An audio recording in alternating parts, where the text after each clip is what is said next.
Assalamualaikum warahmatullahi wabarakatuh. Jumpa kembali dengan Gus Win. Kali ini kita melanjutkan berbagi pengalaman ya. Anggap saja ini tutorial bagaimana cara membuat menu ya, menu daftar. Daftar apa ini? Isi dari slide PowerPoint yang cakep. Ini saya contohkan yang sudah saya desain ya. Jadi di atas ini ada menu-menu yang tersembunyi. Ini akan lebih bagus daripada menu yang dipasang di sisi kiri dan permanen. Itu ya kalau menu yang dipasang permanen itu akan makan tempat ya, sehingga konten yang akan kita tulis di sini kehilangan sebagian halaman.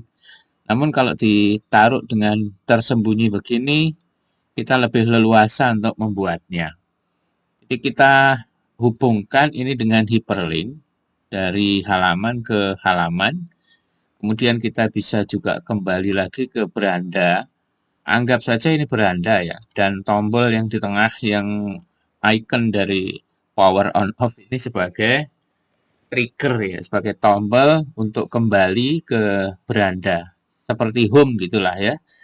Kemudian ini semua bisa kita setting menjadi hyperlink. Kalau ini kita tekan kan dia hilang. Kita tekan lagi dia muncul. Dan kita bisa menambah fungsi trigger di setiap menu yang memang perlu ditampilkan ya. Kalau yang ini kan pindah halaman pakai hyperlink. Tapi kalau materi bisa saja daftarnya kita taruh seperti ini. Dan masing-masing ini kita hubungkan juga dengan hyperlink ke halaman yang lain seperti ini. Nanti di sini bisa diisi materi dan kita bisa kembali ke beranda. Untuk menutup daftar ini klik lagi. Demikian juga evaluasi, kita bisa pilih ini macam-macam evaluasi. Misalnya kita akan memilih satu contoh evaluasi berupa soal pilihan ganda. Kita akan dibawa ke halaman di sini. Ya nanti di sini bisa saja dikasih tombol ke sana ya next untuk halaman berikutnya atau ngelihat soal, atau barangkali halaman ini bisa disetting menjadi halaman petunjuk pengerjaan soal dan sebagainya. Misalnya nomor soal, kita desain di sini menjadi 10 nomor misalnya. Nanti soal-soalnya bisa setting seperti ini. Kalau salah misalnya ada suara klik gitu ya. Nah, ini kayak suara kamera dan warnanya merah ya, ini salah. Kemudian nah ini kalau benar kita buat begini. Dan kalau sudah benar ini blinknya akan terus-menerus, tepuk tangannya cukup sekali, nggak bisa diklik lagi. Kecuali yang salah bisa diklik. Diklik terus gini bisa ya. Dan kita bisa kembali ke halaman ini.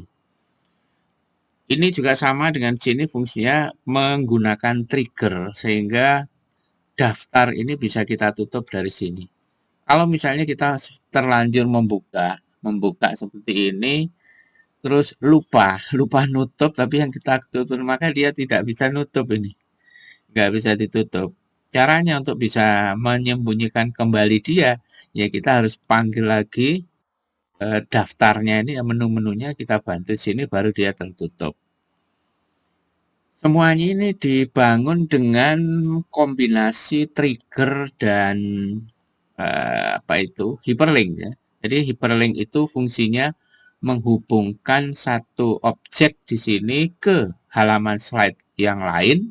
Sedangkan kalau trigger itu kita klik itu dia akan menampilkan animasi di halaman slide yang sama.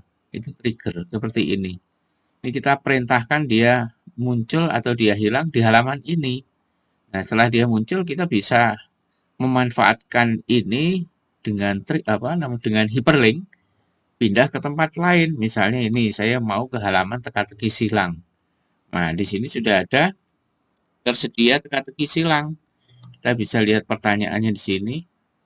Ya, kemudian kita tutup, kita bisa jawab. Ya, nanti buka lagi, tutup lagi gitu. Ini kalau sudah dijawab semua misalnya kita mau hapus, kita reset saja.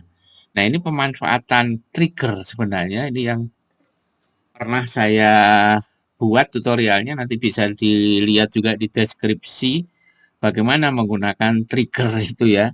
Jadi trigger bisa kita manfaatkan untuk desain teka-teki silang seperti ini. Ya, kita balik ke depan. Terus trigger juga bisa dimanfaatkan misalnya kita mau membuat nah semacam ini soal yang jawabannya benar atau salah. Nah, tombol tulisan benar atau salah ini yang bisa kita manfaatkan sebagai informasi bahwa pernyataan di sini, pernyataan dari soal ini benar atau salah. Kalau salah misalnya kita kasih suara bom. Keren ya. Nah, kalau benar ya seperti biasa. Nah, nanti soal yang tipe ini bisa saja kita buat beberapa soal ya ke halaman berikutnya dengan bantuan di sini nanti kita bisa beri tombol next ya. Kasih panah itu next ya, nggak usah di back ya boleh lah kalau back, tapi kan percuma di sebelahnya ini bukan soal tapi menu yang beda. Ya, atau seperti tadi ketika kita masuk ke halaman evaluasi, jadi evaluasi ini diklik ini misalnya ya, muncul ini kan, misalnya saya masuk ke soal uraian katakan, klik ini, nah seperti ini, maka di halaman sini bisa saja kita buat halaman khusus uraian dengan tombol-tombol nomor, nanti nomornya terhubung dengan soal yang tampilannya semacam ini. Nah, seperti ini. Apa sulit membuat seperti ini? Sebenarnya enggak kok. Ini hanya seperti saya sampaikan di awal, ini sebenarnya hanya kombinasi penggunaan menu hyperlink, kemudian animasi ya, dan pemanfaatan trigger ya. Semua itu animasi trigger itu sudah ada, saya buat tutorial, tinggal mengaplikasikannya. Nah, bagi teman-teman yang ingin mencoba dari awal ya membuat tampilan seperti ini, menu ini, entah itu tombolnya itu turun dari atas ke bawah atau dari sisi kiri ke kanan sini, ada juga sebagian contoh di deskripsi nanti bisa dilihat, atau nanti tunggu di video berikutnya saya akan buatkan tahapan dari awal untuk membuat template, bukan template ini. Saya tidak sebut template sih ini ya anggap saja ini menu lah ya, cara membuat menu yang menarik. Kemudian pernah juga saya buat tutorial tentang membuat master template ya. Mungkin ada pertanyaan, bagaimana kalau misalnya tombol-tombol ini akan muncul di setiap ini, setiap slide ya. Ada sisi plus min sebenarnya kalau kita mau membuat model master ya, master slide seperti itu, nanti setiap slide muncul. Cuma pertimbangkan juga kegunaannya. Seperti ini tadi, kalau saya tayangkan begini, kan si menu ini saya hanya siapkan di beranda saja, hanya di beranda ini. Di tempat lain enggak bisa kita memunculkan ini. Karena saya ingin semuanya terpusat pada satu titik ini. Namun demi keamanan, demi keselamatan, memang sebaiknya yang paling penting gini tombol-tombol ini kita simpan dalam bentuk master. Caranya bagaimana? Ini kan sudah jadi ya, ini anggap saja ini sudah jadi, linknya juga sudah terhubung. Kita bisa blok semuanya ya, ini kita blok dari luar sini ngebloknya ya. Nah, seperti ini di blok, kemudian kita cut. Nah, kita cut begini, terus kita masuk ke slide master. Ini posisi yang saya ambil kan yang blank ya, blank layout. Kita duplikat. Kita ambil di sini ada menu yang namanya duplicate. Nah, duplicate ini kita namai beranda. Beranda gitu ya. Beranda, kemudian kita rename. Terus kita kan tidak butuh footnote ini, berarti ini kita buang. Dan yang tadi sudah kita cut, itu kita paste di sini dengan Ctrl V. Itu lokasinya otomatis sama persis dengan yang di luar tadi. Nah, sudah selesai kan? Kemudian kita close. Sekarang di sini kan tidak ada. Bagaimana caranya menampilkan dia di halaman ini? Caranya masuk ke home, kemudian di layout. Nah, ini dia ada di sini ada tulisan beranda. Nah, dia tampil dia di sini ini jauh lebih aman dari yang tadi. Artinya apa? Ini kalau kita ketiki di sini nggak bisa. Ini aman sudah, ini nggak bisa diapa-apakan karena ini seperti tulisan-tulisan semuanya ini ada di belakang layar. Namun kalau di slideshow dijalankan dia berfungsi. Tombol-tombolnya berfungsi meskipun dia ada di belakang layar. Jadi ini masih bisa kita jalankan. Ini juga masih kita bisa amankan. Bahkan hyperlink-nya ini juga berfungsi.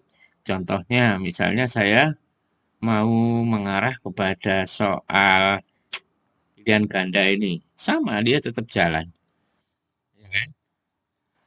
Padahal ini terus terang ini ada di belakang layar ini nggak bisa di apa diketiki juga nggak bisa ya karena memang ini yang tampil di halaman ini sekarang yang ini sudah bukan editing ini adalah master ya dia ada di dalam itu salah satu keunggulannya amannya lagi andai saja ini kita delete ya saya delete gitu hilang kan nggak masalah dia nggak hilang permanen artinya apa kita bisa munculkan kembali misalnya saya ambil di sini new halamannya seperti ini tapi dengan klik layout kita tampilkan kembali dia tampil beda kalau dia berada di luar kalau dia ada di luar sini kan bukan master seperti ini kan ada di luar ini kita delete hilang sudah hilang sudah itu baru kembali kalau di undo itu pun kalau nggak lama nggak terlanjur kesimpan nah itu jadi kita harus bisa membedakan atau bisa memaknai kapan kita harus menggunakan master dan kapan kita harus menggunakan halaman editing seperti ini. Masing-masing memang punya sisi plus min.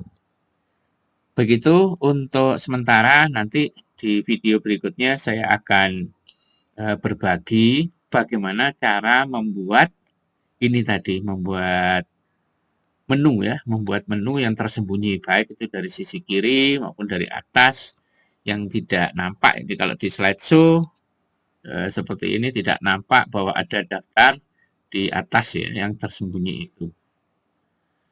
Sampai ketemu di tutorial yang lain. Mudah-mudahan ini bermanfaat. Assalamualaikum warahmatullahi wabarakatuh.